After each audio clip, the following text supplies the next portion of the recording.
Best I can tell, we just got to feed that good one a little more than the other one. Happiness is an emotional response to an outcome. If I win, I will be happy. If I don't, I won't. It's an if-then, cause and effect, quid pro quo standard that we cannot sustain because we immediately raise it every time we attain it. You see, happiness demands a certain outcome. It is result reliant.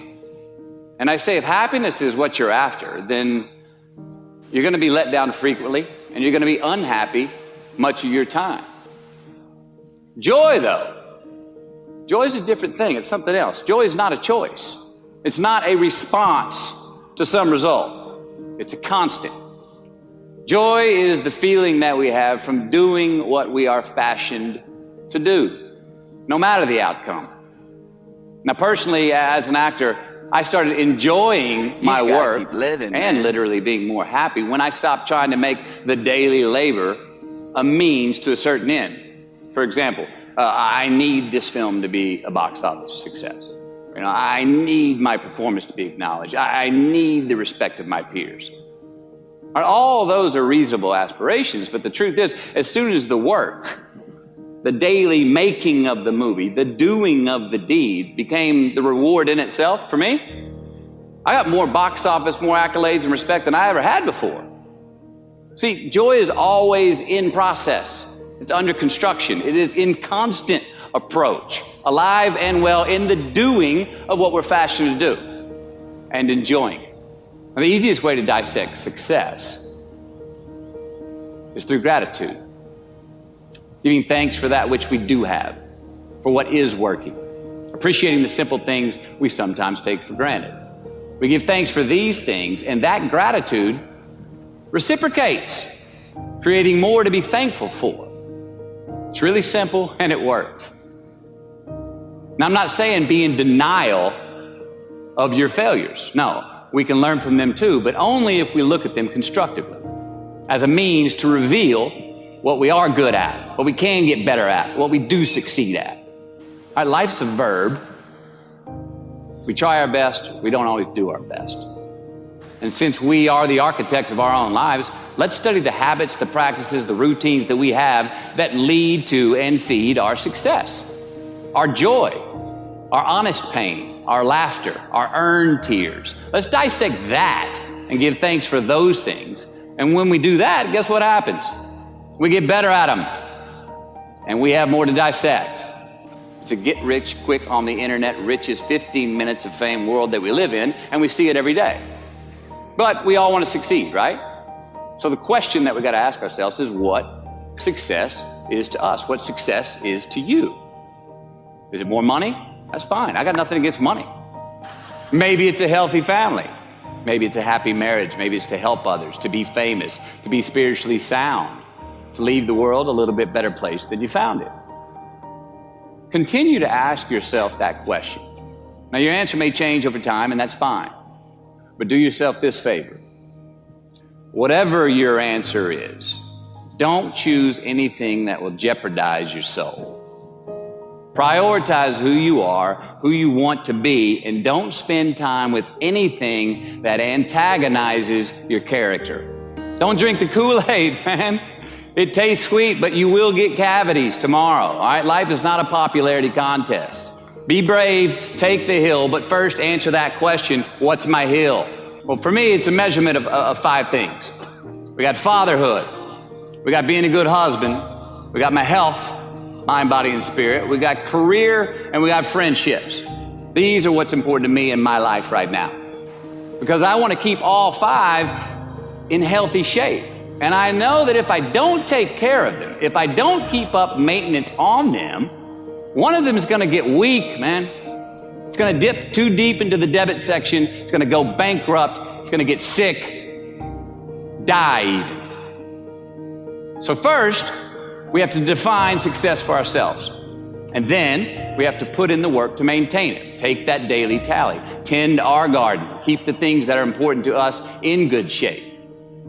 Defining ourselves by what we are not is the first step that leads us to really knowing who we are. You know that group of friends that you hang out with that they really might not bring out the best in you? You know, they gossip too much, or they're kind of shady. They really aren't going to be there for you in a pinch. Or how about that bar that we keep going to that we always seem to have the worst hangover from? Or that computer screen, right? That computer screen that keeps giving us an excuse not to get out of the house and engage with the world and get some real human interaction.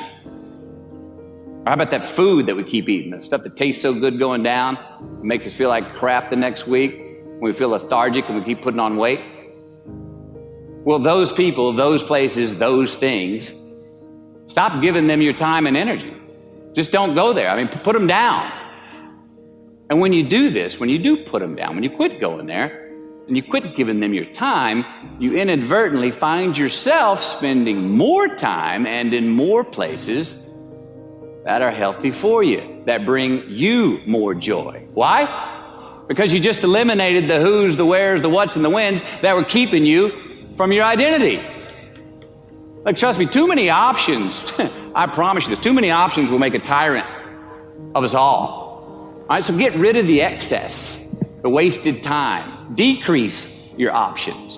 And if you do this, you will have accidentally, almost innocently, put in front of you what is important to you by process of elimination. Knowing who we are is hard. It's hard. Give yourself a break. Eliminate who you are not first, and you're going to find yourself where you need to be. Make voluntary obligations. I'm talking about the ones that we make with ourselves, with our God, with our own consciousness. I'm talking about the you versus you obligations. We have to have them. Now, again, these are not societal laws and expectations that we acknowledge and endow for anyone other than ourselves. These are faith-based obligations that we make on our own. These are not the lowered insurance rates for a good driving record. You will not be fined or put in jail if you do not gratify these obligations I speak of. No one else governs these but you. They are your secrets with yourself, your own private counsel, personal protocols. And while nobody throws you a party when you abide by them, no one's going to arrest you when you break them either, except yourself. An honest man's pillow is his peace of mind. And when you lay down on that pillow at night, no matter who's in your bed, we all sleep alone. These are your personal Jiminy Crickets, and there are not enough cops in the entire world to police them. It's on you. It's on you. We do our best when our destinations are beyond the measurement, when our reach continually exceeds our grasp, and when we have immortal finish lines. And when we do this, the race is never over. The journey has no port. The adventure never ends because we are always on the way. So do this, and let somebody else come up and tap you on the shoulder and say, hey, you scored. Let them run up and tap you on the shoulder and say, man, you won. Let them come tell you, you can go home now. Let them say, I love you too. Let them say, thank you.